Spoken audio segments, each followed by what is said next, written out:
Hello, and welcome, ladies and gentlemen, to another episode of RanD Meets, the 10th episode. And today I have the pleasure of sitting down with one of the most talented musicians that we've come across in the indie community over the past year. None other than the wonderful Joe Booe. Thank you for joining me, Joe. Thanks for having me, Ryan. How's it going, everybody? It's such a pleasure to have Joe, and I've got a special introduction as ever prepared. So, with a musical career spanning 4 decades, while moving through genres and projects that span rock, metal, and beyond, Joe has some incredible experience that he's going to share with us today. From his early days with iconic Midwest bands like Cold Busted and Geneva, to his acclaimed work with Strychnine and Los Angeles-based band 7 Months, Joe has cemented himself as a powerhouse in our indie music world. So, currently involved with several projects, including Voodoo Mirage, Boo McKelman, Rain of Fire, and an upcoming album with Joe Booe and the Dog, as well as a collaboration with Steve Klatt. Joe has his fingers in a lot of pies. Is that the right word? I don't know what the good phrase there is, but he's working on a lot. Unbelievable what this guy's doing. So beyond his musical pursuits, Joe also dedicates himself to serving his community as a lieutenant in the fire department. So I think it would be fair to describe this man as a genuine all-round hero and superstar. Thanks again for being with me, Joe. Thanks, say, Desert Caravan is one of my favourite songs of the past year. I don't know when you released that, but everything I discovered since we came into the community, that was on our first playlist. It's a mega force of a song. Right. So I'm looking forward to getting to know you, Joe, going back in time, discovering who you are, or more about who you are. So tell me, you're living in Florida now, but you're originally from Chicago. Is that right? Right. I grew up in Chicago. I left Chicago about 25 years ago. Moved to Florida briefly, and then moved to Los Angeles, and that's where I played with the band 7 Months. I was there for 4 years. I moved back to Florida in 2003, so I've been here for another 21 years. Wow, so like half and half, no? What's right. Chicago like? That's a city that always intrigues me. Chicago is an amazing city, and it's a shame that it's become a little bit more criminal than it used to be, less safe than it used to be. The summers in Chicago are the funnest place on earth. The winters it's cold and desolate and horrible, and that's part of the reason why I left. That's why I left Scotland. Yeah. Although Scotland's probably not as bad as Chicago, I would say. You get a lot of snow and... We do. Yeah, Scotland's more just like grey, rain. Yeah. Well, and we get light deprivation for about 6 months, and February's can get as cold as 20 degrees below 0 Fahrenheit. Yeah. So it gets pretty chilly. Yeah, it's every winter that was my like downfall. Like October comes and you're like, oh, right. Another 6, 7, 8 months. In Scotland, it's brutal. You don't even get a summer in Scotland. That's why it's so horrible. Climate, like for the climate, it's like cold, wet, and then in the summer, where's the summer? What is this? Not very fair. I remember, man, at 29 years old, smoking a cigarette outside an office, pouring rain in April, and I'm like, I'm getting the fuck out of here. And I moved to Barcelona that year, and I never went back. I only went back for like 3 days. I kind of had for a couple of years, some buddies of mine and we talked about escaping Chicago every year, and so we were around 35 years old, and we finally said, "That's it, we're done." So 3 musician friends of mine packed up. We moved to Florida. And the intent was to play music down in the Florida Keys. And the hardest part was trying to make a living. And my 2 buddies were more adept at, because they had the necessary skill sets to kind of succeed down there. And I didn't. I have 2 degrees, college degrees. They really weren't applicable for any of the businesses down there. I'm also a personal trainer. So there wasn't really an awful lot of training business down there. So that's when I opted to, with an ex-girlfriend, decided to move to LA. A lot more opportunity, another big city like Chicago. So I had a thriving personal training business, and that's when I got together with the guys from 7 Months. and a vocal cord injury chased me out. Decided to move back to Florida. What was what's LA? I know LA now looks like I wouldn't want to visit. I said I want to go to California, but LA looks like right. Yeah, California is gorgeous, but Los Angeles is one big sprawling. It's urban sprawl. It's one gigantic city, and it's polluted and got smog and a lot of homeless people, and just there's a lot that is not attractive about Los Angeles. Yeah, it's got that glamour, but I don't think when you go there, I've never been, but I can see that that's the response from people that do go there. They're like, I thought this was supposed to be a nice place. Right. And everybody who moves out there, they move out there for fame and fortune. Everybody wants to be in movies or TV, a model, or they want to be in music. And so everybody is working at something that's not really their goal. That's just what pays the bills. But they all have dreams and aspirations of being famous. And I moved out there really just to get away from the cold weather of Chicago, and moved with an ex-girlfriend. And when I found the band that I was with, that's really what kept me there. Otherwise, I probably would have moved back to Florida sooner. So what happened then in California with the band? Say again? Which band did you say that was in California? What happened there? What kept you there? What was That was 7 months. So the progressive rock. We did really well in Europe and had music and movies. So we experienced some decent success, and we were working on a second album. The first album did really well. Working on a second album, and that's when I tore one of my vocal cords. And so I had to take a hiatus from singing for a little while. What happened with the vocal cord? How do you tear a vocal cord? Well, I used to consider my voice bulletproof. I could, sing 4 hours a night. And so I happened to be singing one night, went into the studio to work with another band. A friend of mine, Eric Ranyo, who lives out in LA, and he and I are still friends, and he plays keyboards for everybody. He had been working with a Minnesota band called Equinox, and Equinox was looking for a replacement singer. So Eric had gotten in touch with me, sent me a bunch of their music, had me kind of learn it so that we could go in the studio. So I played a show the night before for about 4 hours, went in the studio, sang all day, played another show that night, and through near the end of the second night's show, hit a high note.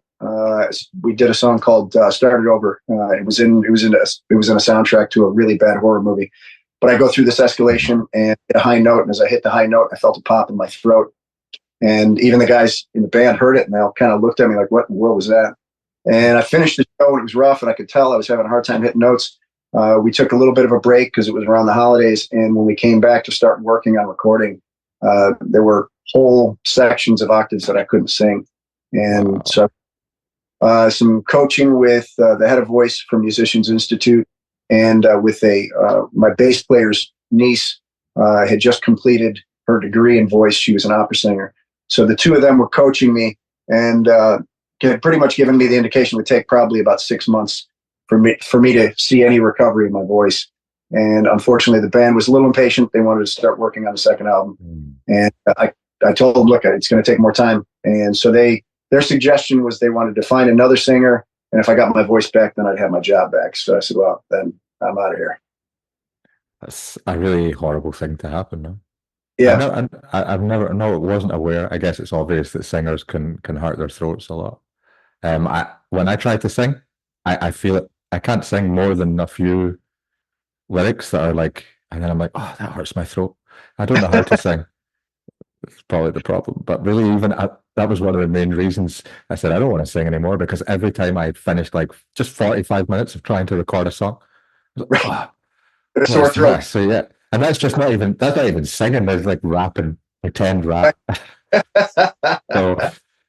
So I can only imagine what it's like if you're trying to do big shows or just singing hours and hours every day. Right. Every day. Yeah, for sure you're gonna hurt yourself eventually.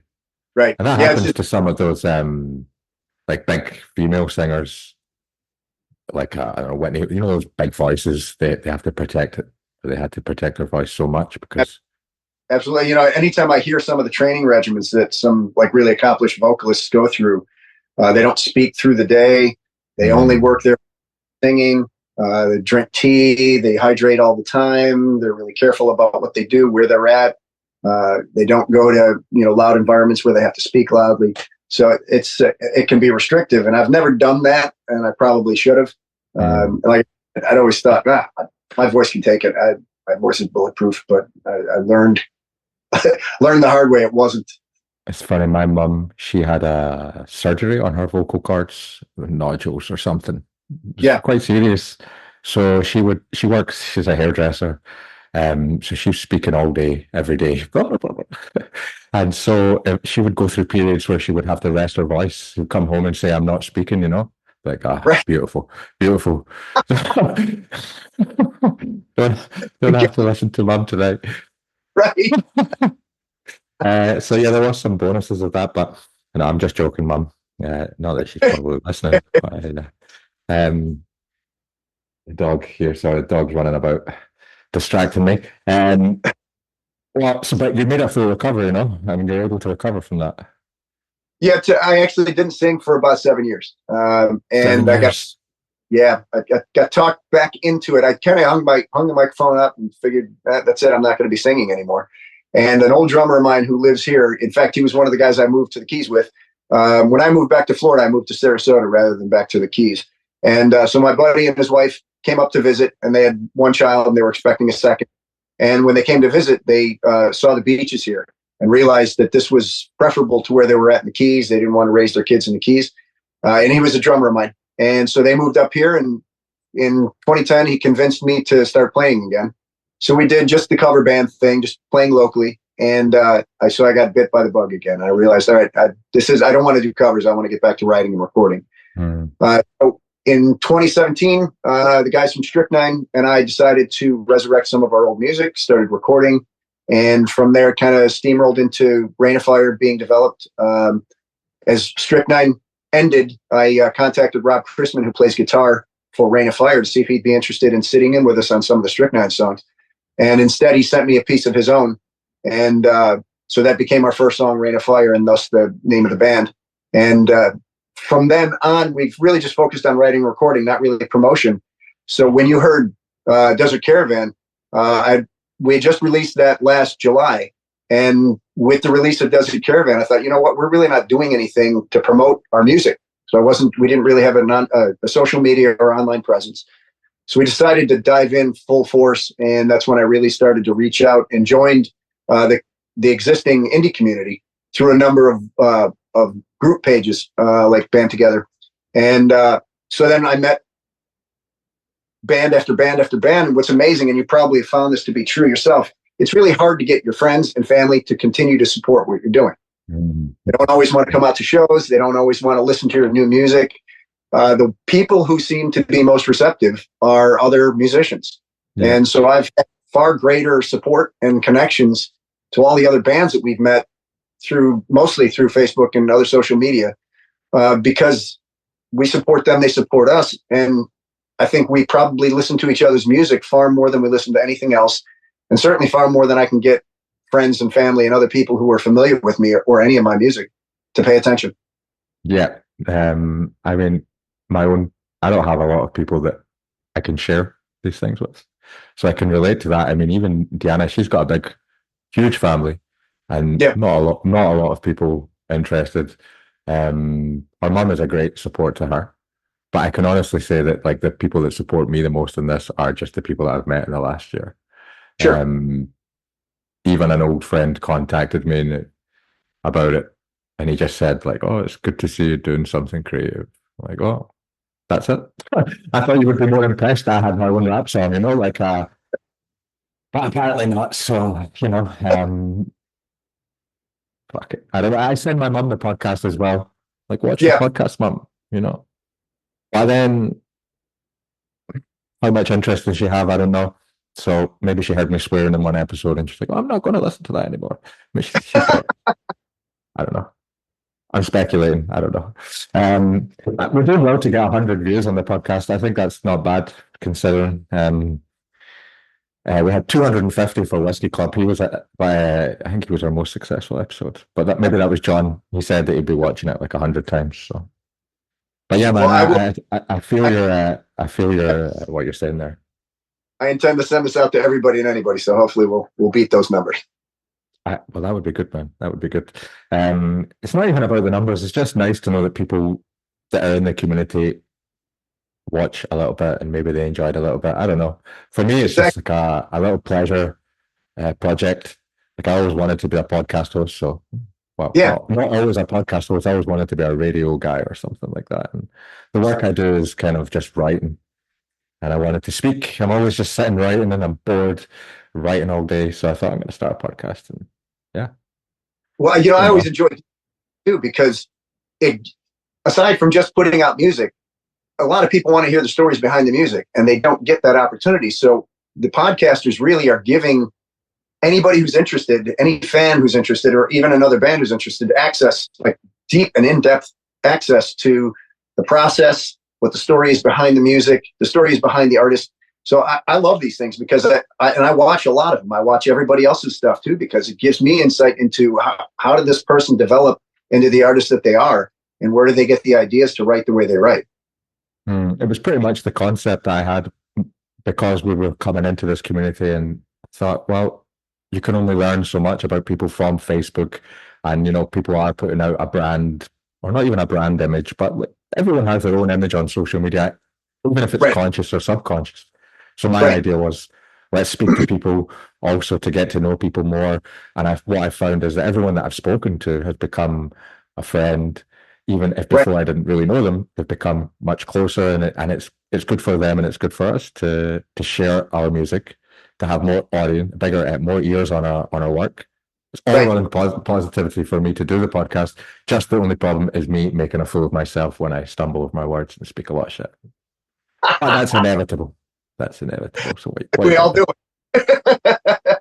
I can only say that, like Tim as well from EWL, he's such an inspiration, because that guy is so good at what he does, and I could never compete with someone like Tim in the way that he does it. He's full of so much energy and exuberance, and I know that anybody has as much exuberance as Tim does. That's why I call him the madman, because I've never seen anybody who's as wound up as he is all the time. I mean, he's always on, and it's real. That's not an act. That's just who Tim is. He is just a badass. I love Tim. Yeah, I love Tim as well. Really, big shout out for EWL and Freaky in the Brain. We had them last week, the last episode, and it got a little bit rowdy. Conversation was I had to edit something that Tim said, but I didn't want to edit it as much as I did. But the software that I was using, tired of it. Basically, I had a big problem that I'm like, fuck it, I have to post this now, or I have to postpone, So there was a bit of an edit, and it looks like he said something really bad because it's like 20 seconds. But he just said 3 words that I thought, better we bleep those out, and it'll also be funny to bleep Tim. But I thought it was funny to bleep Tim just once in his life because he says some rowdy shit. So that guy, that was, but really Tim knows I love him, and he knows that it didn't offend me what he said. It's just, Yeah, right. But it's for all intents and purposes. I couldn't believe what he said. So I was like, I'm broken. You could almost bleep more of Tim than you let sneak out. I've never offended me by anything. He didn't offend me with that, but I thought, well, there probably are some people who would be offended by that. So let's. And then if I get you on this week, it's going to be more less lowbrow. But that was my fault as well. I pushed Tim into that. So let me go to the questions before I go off track here. So who were your musical influences growing up? What inspired you to become a musician? It's really kind of basically been the same guys almost all along. I'm a huge Jeff Tate fan. I'm a huge Bruce Dickinson fan. So those 2 guys probably are the most prominent. I loved Glenn Hughes. I've also been a huge Joe Lynn Turner fan, Ronnie James Dio. So collectively, all those guys have really had a lot of influence on me. Brad Delp from Boston, even Ozzy. So, Robert Plant, you name it. Like almost all the classic hard rock guys. David Coverdale from Whitesnake. So all those guys, and I get told often, I can hear this guy in that song, or I can hear this guy influenced you in that song. And so it's inevitable because, they've had such an indelible impression on me and how I sing and what I think sounds good. So it kind of sneaks out sometimes. you can't help but sound like the guys you want to emulate and the guys who had the biggest impact on you. So yeah, those I'd say mostly Jeff Tate, Bruce Dickinson, Ronnie James Dio, Joe Lynn Turner, David Coverdale. What would you say is, like, for me, we had so many incredible artists in the 70s, the 80s, and the 90s. Right. But it feels like it's dropped off in a way. What do you think is this responsible for that? Do you think it's probably the globalization and the internet that maybe that it's impossible to become huge like it was in the past, or is that talent there? Yeah, I think a lot of what has gotten lost too is I don't know that music is as focused on as much in school as it was when we were young. A lot of young musicians that started out with a clarinet or playing a saxophone or playing something in a school band, playing piano, decided that they wanted to access something that was a little bit edgier. So they'd start playing guitar or start playing drums in a rock band or bass. And I think, kind of the advent of some of these shows like, The Voice and American Idol, European Idol, they've kind of redirected attention to being a solo vocalist rather than being a musician in a band. And I think, a lot of the artists that we grew up with, they started out as garage bands. And I actually heard David Grohl in an interview, and he talked about, getting into a band if you really love music and being willing to suck, and that you're going to suck for a while until you don't suck. And I think a lot of people are afraid to put themselves out there and not sound good. So they all want to be be on The Voice. So they all want to be on American Idol and be a superstar and not do the hard work that gets you there. So many of the best musicians I know were unpopular kids who locked themselves in their bedroom all through high school and played guitar until their fingers were bleeding, and they became virtuosos. So I think we've lost some of that. I think some of that hard work goes into making for great musicians has disappeared because people just want to overnight be a star, and they think that they can just be an influencer, or they can use, Melodyne and pitch correction to make them sound better. So yeah, it's definitely a mix of all those. That was a good answer. I'd have to say I'd agree with most of what you said. There is definitely less of there's bands that don't. I mean, we had so many great bands. Like, you're a little bit older than me, but like for me, growing up in the 90s, late 90s, amazing bands, and it just now I don't see that, and I see like the most famous artists in the world. I'm like, this Ed Sheeran. Who is this guy? I'm not dissing Ed Sheeran, but like, how is this guy so famous? How is he as famous, as successful as he is? Because just looks like an ordinary guy playing the guitar. I've not heard anything spectacular from him, and it's like, this is what people are now idolizing. It's weird. Same with Taylor Swift. I've dissed her before. I'm not a big fan. I'm not. It's not even to say that she's not good, or how is she so famous? I don't understand it. I don't either. This is like, where else are the great bands? Like, I have my few bands that I like, but they were never that successful. Like the ones I mentioned, Arcade Fire, The National, they're not really famous. They're a little bit successful, but no one's doing what happened. When we grew up, Radiohead, for example, Nirvana, just those two alone in the 90s, and then so many lesser bands that were, like a band like REM or Green Day or something like that today would be huge. But now, I don't see. Maybe I'm becoming an old man as well. I just turned 42 on Saturday. So. Yeah, it's sad to see the talent level isn't what it once was. And there are some bands that defy that. I think bands like Any Given Sin and Blacktop Mojo and Shaman's Harvest, they still fly a little under the radar, but they're doing really amazing and different things. They still have kind of a classic hard rock edge, but they're doing it in a modern way. And the bands like Disturbed and Shinedown that have kind of carried the torch for 20 plus years, they're still there. It's just there's not the depth that there used to be, and there was a lot of variety to real quality music through the 70s and 80s and 90s, and I think we kind of narrowed down to just the pop artists. And that's unfortunate. And we don't even have any rebels anymore. There's no rebellious characters out there. Like, they're all just like doing what the record label says. I don't see it. Even like someone like Oasis, who are huge in Britain, and they're coming back next year. And I wasn't a huge fan of Oasis. They're not really very good. They've got some good tunes, but at least they had some spunk, some Right. rebel about them, like against the man, so to Right. speak. But I just don't see that in music today. Like, I don't know where it is. Maybe I'm not looking in the right places. The Like I Billy say, Idol this disappeared. exactly like, and now if you go, but I'm a grandpa. I'm a grandpa. I'll accept it. I'm not literally a grandpa, but I'll accept that I'm an old bastard that doesn't really follow new things. I don't know. Maybe I'm missing out. But looking back from your childhood, do you have a memory of something that inspired you? You spoke about like doing music in school. It's funny because I played the guitar in school as well, and I was Okay. so shit, so shit. Like I was like, I'm never gonna. I never wanted to be a musician. I was forced to do a music class. Let's say I had to do it, but was purely like I'm 1 hour there a week in school, and yeah, I was rubbish. So I never pursued it. I never wanted to. But what do you have a memory of growing up? There was something that said, "Yeah, I want to be. That's what I Yeah, want to do. well, I want to be a rock star." similar situation to yours. My parents had me take piano lessons when I was 10, 11 years old. And I was convinced I was going to be a professional baseball player. So I was like, why am I taking this? I'm going to be a pro baseball player. I don't need to play piano. But when I was really small, my cousin was a drummer. So if I was 5, 6 years old, my parents would pawn my brothers and I off on my aunt and uncle so that they could get a break on the weekends sometimes. So we'd be there when my cousin was practicing with his band. And he was about 10 years older than me. So he's 15, 16.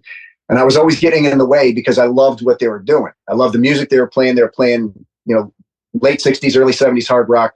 And so I loved that style of music. And the singer was impressive to me. And I was like, this guy, I want to be this guy. I want to do what this guy's doing. So I always wanted to sing. So when I was young, I sang a lot in music school or in music class.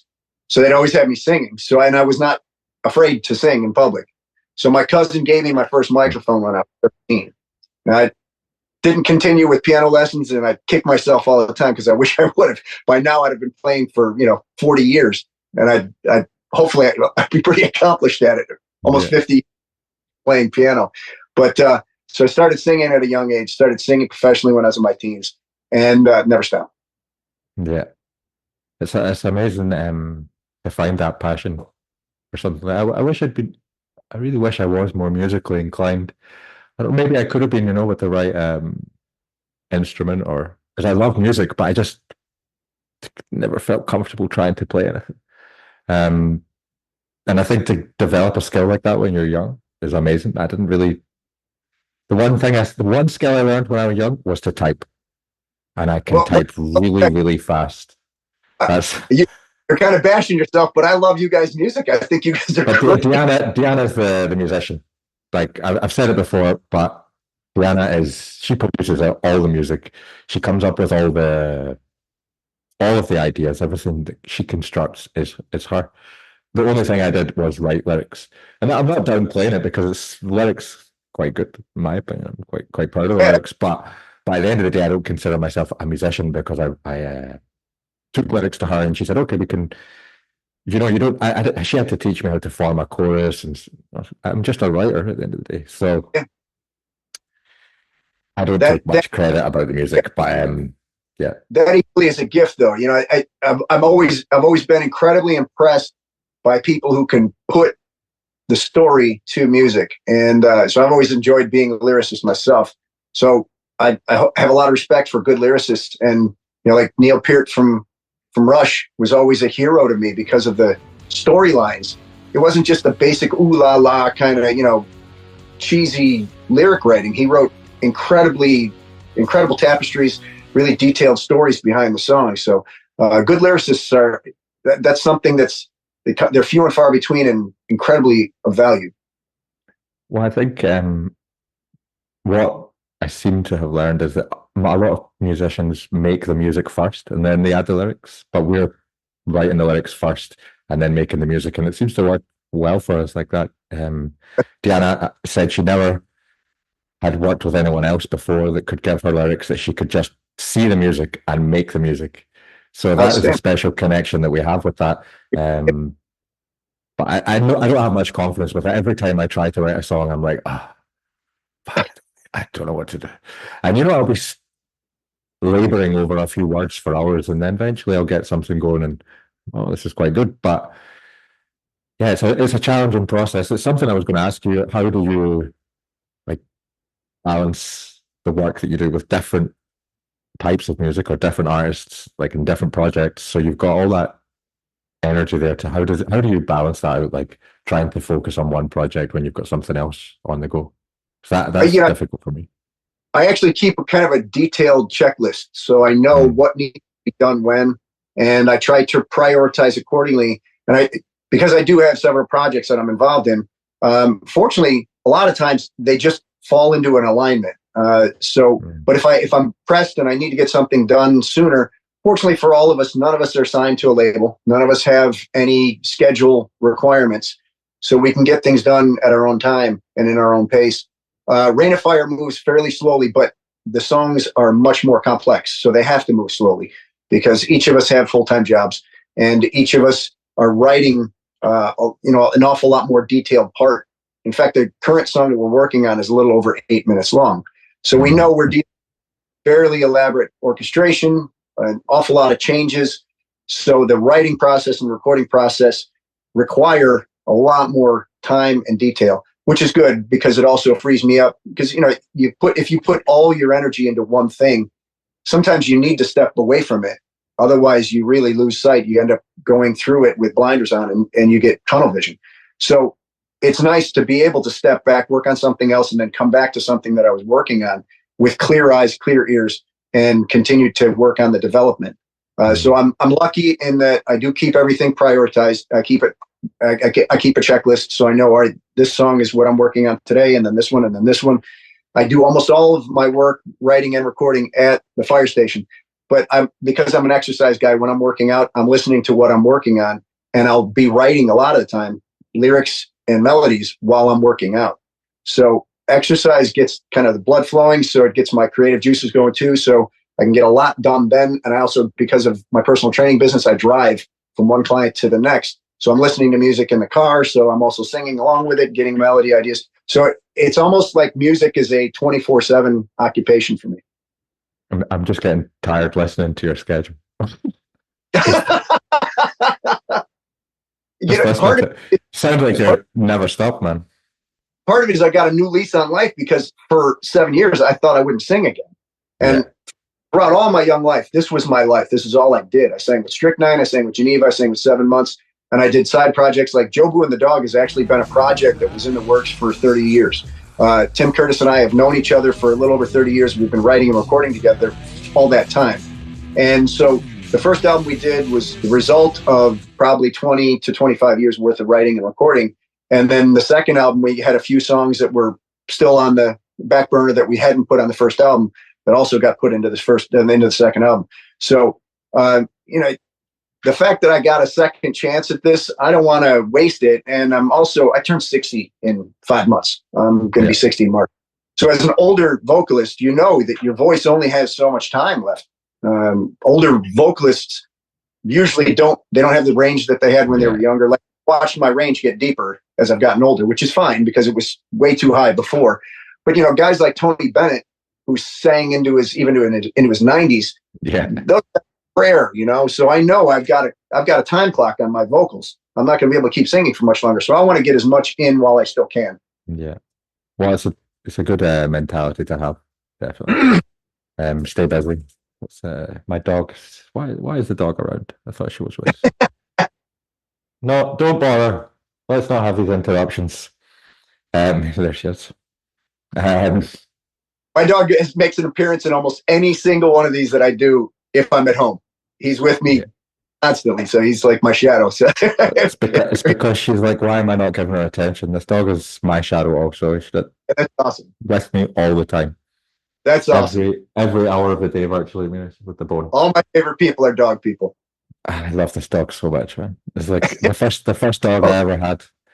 I'm going to say mine is my best friend. She's my daughter. She's my little girl. I love this girl. I'm in love with this dog. No, man, it's really like I struggle to do my schedule, and it doesn't sound half as busy as yours. And really, like, I'm always busy. So you must, but you're a fit guy. You're working out. You've got that extra. I'm not fat or anything, but yeah, I think probably the smoking makes me a little bit less energetic than you. But I work fucking hard. You know, I'm working every day, a lot of articles. Sure. But your work is like your physical personal trainer, your firefighter, so physically demanding what you're doing. So, and you look awesome for turning 60, I should say. Thanks, brother. You're in good shape, man. Um, I've had two jobs almost all my life. Since I was a teenager, I've had at least one while I was in school. And then when I wasn't in school, I usually had two. I almost always had two full-time jobs. And even with two full-time jobs, I used to, like Strychnine used to play out 3-4 nights a week. And then when other bands was the same thing, I was practicing a couple nights a week and performing the other nights of the week. So I've always had a crazy busy schedule. Never really sleep much. Now I have no choice. I was going to ask you how much do you sleep? Now I try to get 8 hours a night. I ended up developing an autoimmune condition about 10 years ago. So my doctor told me, look, you can't do this anymore. You were burning the candle at both ends and in the middle. Now I try to get as much sleep as I can, 7-8 hours. But the time that I have during the day, I make sure is filled. You will never find me just, sitting on the couch doing nothing. I'm promoting one of the bands I'm working on. I'm working out, I'm working, or I'm writing and recording, trying to get something done. Well, I think the 7-8 hours is what you need, because I find if you don't get that, then you do half the work that you would have done with a full 8 hours. I always get a full 8 hours because I set my own work. I'm a freelance writer, so I basically wake up when my body says, "Oh, it's time to get up." Brilliant. And you get that 8 hours, and you can work the whole day. And then I don't stop for like a nap or anything like that, or like I stop to eat and then I stop to do another thing. But I'm always working. And then if I'm not working, but it's not like it's different kind of work from you. It's just in a chair, so it's that mentally tiring work where you're just always up here. But then, I don't know. I never had a job like yours. I've been in a chair for 30 years. Honestly, well, fortunately, but when I first started with the fire, but I've been a fireman for almost 18 years. When I first started, we run the ambulance service as well as the fire trucks. So when you're on an ambulance, you're running all night. So I'd never get any sleep, and that's really kind of what autoimmune condition. For years, I wouldn't get any sleep at all. So fortunately, as you age in this job and as you climb in this job, you can move to slightly slower fire stations. So I'm at a slower fire station, so I don't get killed, and I'm not usually up all night. I still end up getting a call or two after midnight, but for the most part, I get a good night's sleep. And like you said, a zombie, you can't get anything done. And for the stuff that we work on, if you have to be creative, if you're writing, and your voice has to be up to snuff too. If I'm up all night, I sound like I've been drinking whiskey and gargling with gravels. I was going to ask you a nice one about. I never asked this question before. It's a new question. If you could give yourself a piece of advice when you were younger, what would it be? Well, when I was younger, I was a drinker, and I drank a lot, and I did that until I was in my 30s. If I could go back, I would have gotten rid of the alcohol altogether. And I don't begrudge anybody drinking, but I was drinking a lot.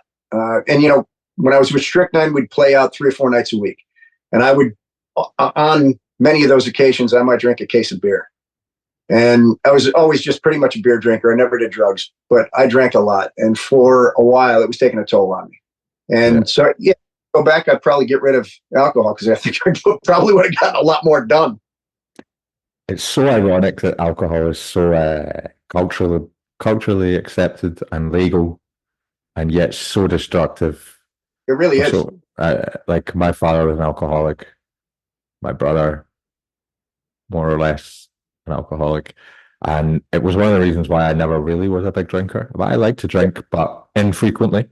And when I say I like to drink, I'll have like two rum and cokes. But I know when to stop. I always have 2, 3 at the most, and I'm like, that's enough. I don't need. On my birthday, I had like 5 or 6. I'll be honest, but I never get wasted now. I never get really drunk, and I did when I was younger. I'm not going to lie and pretend that I wasn't wasted a lot. I'm Scottish. We drink a lot, but it was never like my father or my brother, who were like really alcoholics. So I always wanted to protect my mum from giving her more of that. I was like, just smoke, mum. I just smoke weed. So, She was okay with that. But yeah, the alcohol is really destructive, man. Like for other people, for your health, for your I don't know how people can function like that. Like if I got really drunk, I couldn't go to work the next day. I couldn't do anything. So Right. yeah, I think it's good advice with the alcohol because it's nice if you can enjoy it in moderation, but a lot of people also cannot enjoy it in moderation. It's just not possible.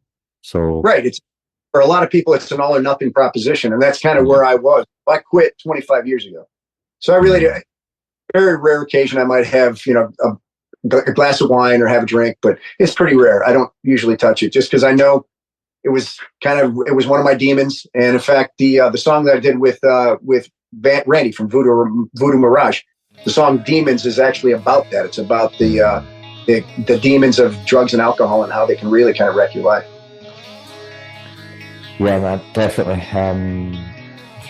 Yeah, it's so in Scotland where I come from, it's so culturally acceptable to be talking about how drunk you were and oh, fucking wasted, blah blah blah. And then they would look bad at you for smoking a little bit of weed, and oh, you junkie, like, you're like what? I smoke weed and you're an alcoholic. Well, okay, but we're getting into my past here. I'm not gonna start reliving these experiences. But really, it's good advice because I would say most people should avoid that, and most people aren't very nice on alcohol. A lot of people become like an asshole. Exactly, So exactly. Most of the weed smokers I know, they just become, more tame. but most of the drinkers, they become dicks. So well, I'm glad. I had one friend that would always get those, the crazy eyes. Those people that just they fucking turn. They've had one too many and they turn, and then you speak to them like, yeah, yeah, I'm okay, man. Hey, oof. Yeah, Let's go speak to someone else. Like yeah, I hated that, and I grew up around so much of it. So yeah, I'm with you on the alcohol. Who was your biggest role model then, growing up, musically or otherwise? uh, Jeff Tate, I think, is probably the guy. If I were going to put it on one person, Jeff Tate would probably be my biggest influence. I thought he had an incredible work ethic. I mean, he's still singing at an incredibly high caliber even today.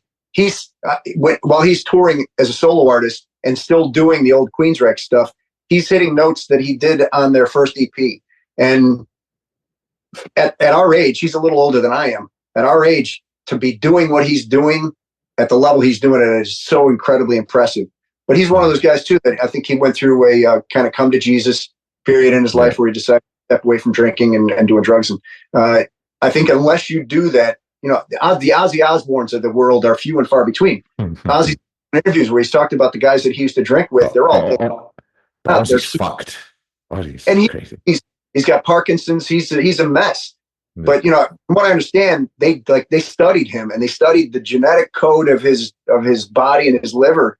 And he's one of those rare individuals who can process more toxicity than most of them. He survived what most people couldn't. He looked dead 20 years ago when he was doing He did. that show. And Right. that was 20 years ago. And I've seen him Right. more recently. I'm like, but he keeps on going.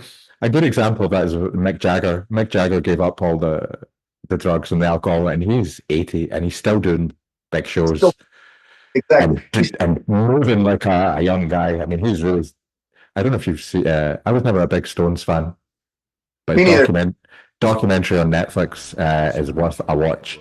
They Yeah. are really, really interesting, amazing guys. Really grew to like them just through that documentary because I was always a Beatles fan growing up. My mum loved the Beatles, but Yeah. no, I've grown to love those guys, proper legends. I have a lot of respect for their longevity and the fact that Yeah. they have are still not just around, but still putting out relevant music. So I'm like you. I was never a big fan, but I do respect what they've been able to accomplish. And I was more of a Beatles fan. I thought there was more depth to what they wrote. Yeah. And fortunate that came to such a premature end. It's unbelievable what they did in 10 years, the Beatles. It was like 10 years now. Yeah. I remember back when music was free, when that little period, not free, that little time period when you could get Napster and you could, Yeah. or Right. iTunes. I had the entire Beatles catalog back then, like just in a download, and I would just let it run, and it would go for hours and hours and hours, and it was never like, oh, what is this? I have to check. It's just quality all the way through. Amazing, the Beatles. And right. I always, it's cliche because like the Beatles were the most famous band ever, but Yeah. they really were No, amazing. there were no fillers. They didn't write No, fillers. All no. good standalone songs. Maybe they have one or two that are like a little bit dubious. What's the one? Obladi, Obladi, Obladi, Obladi. I don't like that one. Yeah. And Yellow Submarine. The dogs have thrown me apart. Hold on a second. Okay, we are back. All right. I see Joe Rogan do this, so if it's good enough for Joe Rogan, it's good enough. Did you you said I could ask you anything, so did you see Trump on Joe Rogan? I saw some, didn't see much of it. I managed to watch most of it, but over like 4 days just while I was working. I was intrigued to see. I'm a big Joe Rogan fan. For years, I've been watching his podcasts, and then he became like this big famous guy, and then they tried to paint him as this crazy right wing guy. This is not accurate about Joe. So I've always been a fan of Joe, and to see Trump on that podcast was surreal. It's getting quite exciting. I'm quite excited for Tuesday.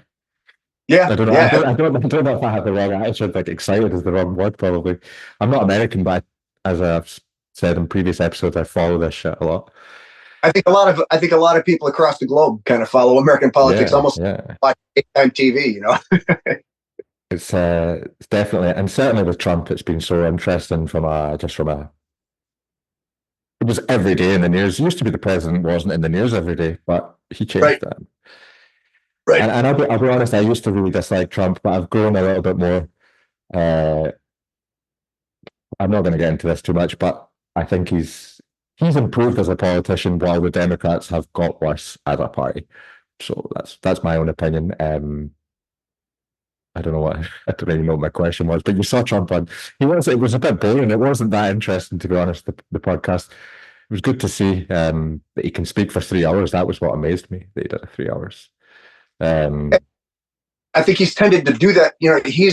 Most of what he does is unprepared. He's not one of those guys who has a teleprompter and he's gonna kind of read from the prompter. Yeah. He pretty much flies by the seat of his pants, and everything he says is off the cuff. So he's one of those rare people. I think you can, when you sit down and talk to him and engage with him, it's probably genuine. It's not. Well, this was one of an analyst I heard what they said. They said, at least with Trump, you feel like you know him, and with Harris, you don't really feel like you know her. I don't feel like it was a good idea to put her as the nominee. I think they're going to lose. That's my prediction. I'm just from the feeling I get from the support that Trump's getting from a lot of people you would never expected. That makes me think that the tide has turned. But let's see. I don't know. The Democrats are always going to get a lot of support, no matter who they put there. But yeah, it was a big mistake what they did, and the way they did it with Biden as well. It was all very. I think they put him on that debate to show him up, to be like, look, he's look at him. But it seemed like opportunity, and I think they had the debate really enough to say, all right, look, this is our reason to pull him. Yeah, we're going to show just how much deterioration there's been mentally, and now the world will have seen it, and this is our excuse to pull him from the ticket and put someone else. My understanding is that Democrats didn't really initially want Harris. They wanted it to go to convention, and they wanted to choose someone. Yeah, I don't necessarily agree with that's not really the American way. It should be left to the voters and not to the party. So I think that was a mistake on their part, and I think that in turn they got kind of what that gamesmanship resulted in. Yeah, I think anointing her was a big mistake, and Obama as well. Like I think there was always the speculation they want Michelle, and she would have been the one. But she said before, "I don't want to do it. I don't want." I never believed that she was going to do it because she seemed really convincing when she said, "I don't want to do that." That had been my guess too. I said for a while, I think that at the convention they're going to put Michelle up, and I think in the end, they would have won with her. With Joe Biden. I think Joe was upset that they pulled him from the ticket, and so then he threw all his support behind Harris, knowing that's not who they wanted. So it was his kind of revenge party payback for that. Them pulling. Because they've said to him, "Look, we're going to put the 25th Amendment. If you don't get out of here, So okay, but I'm going to support your worst candidate. It's Right. such a mess, such a mess. But I'm looking forward to watching. I'm a geek. I like watching the election results. I've always, since I was a little kid, I always liked watching that shit. But this, It's almost like watching the old Jerry telethon. Timpani, see what the totals are. exactly. I like numbers and stats and stuff and speculation. The problem now is that these exit polls that ruined everything. It's like he's won, and that's a prediction. The exit poll. It's like don't tell us that. Let's count it up. Let's count it up. No, oh, man. Go off of 1% of the vote that's in.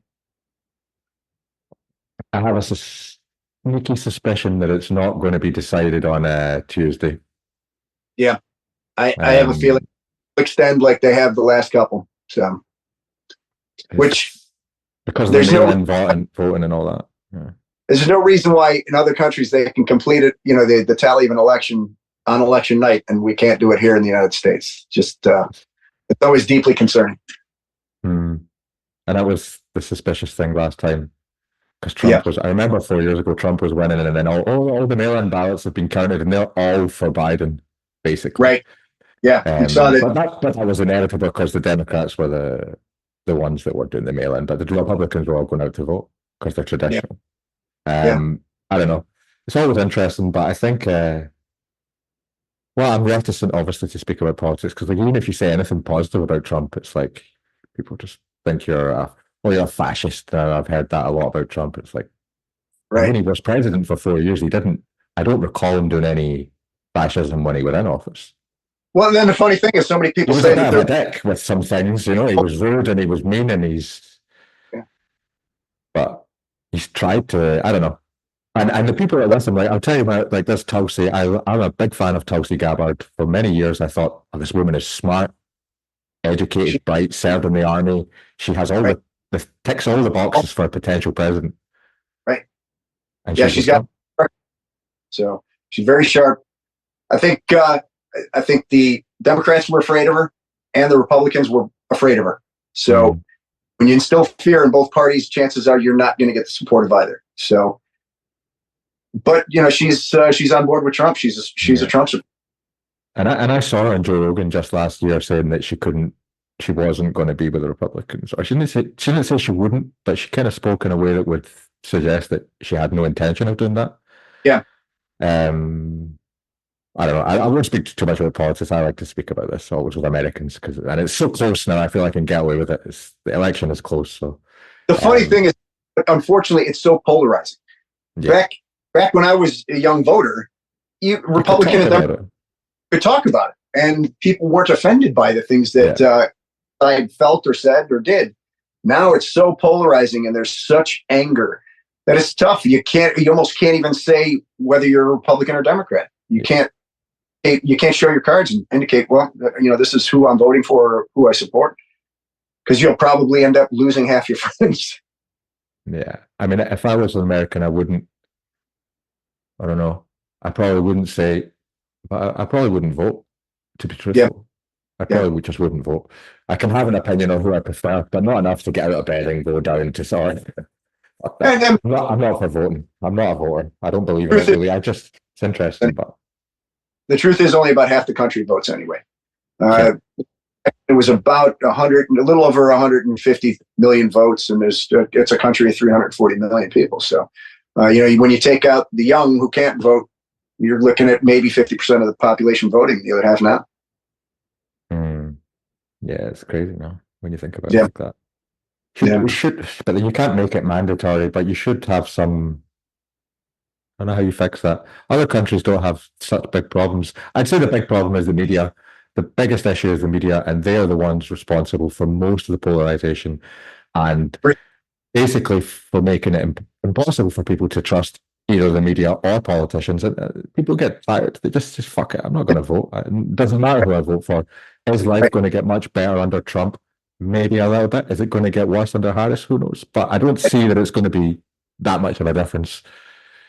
Maybe it will be. I don't know. But the shame of it is the networks have failed journalism. It's now become commentary rather than journalism, and so it's based rather than just presenting fact and letting people decide for themselves. And unfortunately, journalism died in American news media 40 years ago, maybe 50. And that's unfortunate. Well, I always spoke about the BBC as being the virtue of balance, and well, you get the news at the BBC, but that is not true anymore. Even it's just amazing the way to read the BBC, the way they report things. And like, this isn't balanced. This is just an opinion. This is just, and it's always angled in a certain direction, and it's just so obvious if you're on the lookout for it. You know, if you become aware of that, and then you are aware that there's so much bias, you see it everywhere, and it's like, sure, you do. That is why people can't talk about it. That's why people are scared. It's like, oh, if you like this, you're that, and it's painful. But I still enjoy the theatre of it, and I'm looking forward to watching those numbers come in on Tuesday. And for the sake of trying to get to truth, I found that it's usually best to listen to both sides, and then kind of just rely on your own instinct, your own gut, to disseminate because like you said, you can tell when someone's genuine, you can tell when somebody's not. And so you can kind of read through the lines and see, all right, was this something presented to me with intent, or was it is this something that's genuine? And that's why I've always preferred to kind of watch the stories from both sides. I also do that. I love, before, when it was more obvious, like Fox was there and CNN was there, so I would watch both to see. And I didn't have an opinion. This was like, everything changed in the last 10 years with me. Like 10 years ago, if you speak to me about this, I would say, oh yes, CNN's good and BBC's good. Now, like, what? I don't think any of them are good, to be honest. You get your information from social media. You try to decipher what could be accurate. You get it from podcasts. You get it from educated people that are still out there. There's journalists out there, but they just don't have a platform to speak. You have to look for them. If you find them, you get information that they're not telling you anywhere else. And it's not conspiracy theories. It's facts. It's science. It's just not being reported. So that's when you start to think, oh, this is tough, because how difficult is it to actually get the truth? And then that's when people, like you said, they lose motivation to vote. And they're going to stay home because they don't know what's true anymore.